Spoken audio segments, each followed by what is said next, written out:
هی آره خودت یه ثانیه اون گوشی رو بذار کنار. نه وایسا، واقعا نذارش کنار. اینجا یوتیوبه. من بازدید لازم دارم، ولی تو ذهنت یه دکمه پاز بزن.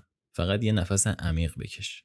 ردیفی؟ خیلی خوب، چون یه چیزی دارم که باید بهت بگم و قول میدم این از اون حرفای انگیزشی تکراری نیست که آخرش حس کنی از قبلا بدتر شدی. قرار نیست بگم بیشتر جون بکن یا 4 صبح پاشو تا دنیا رو فتح کنی. نه، این درباره یه چیزیه که روحت احتمالاً خیلی وقت تشنشه. آماده ای؟ تو باید یاد بگیری استراحت کنی. یعنی واقعا استراحت ها عمیق و حساب شده. مدل استراحتی که فقط باتری گوشیت رو شارژ نمیکنه، بلکه خودت رو شارژ میکنه. نه فقط برای اینکه حالت بهتر بشه، بلکه برای اینکه دوباره خطرناک بشی. آره درست شنیدی، اونقدر خوب استراحت کن که خطرناک بشی. ببین یه جایی تو این مسیر زندگی هممون این دروغ رو باور کردیم که استراحت یعنی تنبلی. این که اگه مدام در حال کار کردن و تولید کردن و ثابت کردن نباشی داری عقب میافتی. واسه همین الان اکثر ماها مثل خلافکارا استراحت میکنیم، با عذاب وجدان، یواشکی، با یه چشم باز.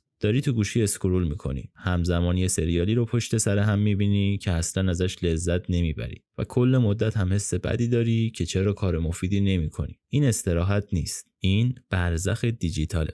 استراحت واقعی فقط کار نکردن نیست، حضور آرامشه، برگشتن خود توه. یعنی ذهن، بدن و قلبت دوباره آنلاین بشه. و ببین من قضاوتت نمیکنم، منم اینجوری بودم، داغون، درب و داغون. همش به خودم میگفتم فقط همین یه کارو تموم کنم حله. انگار نه انگار این 400مین فقط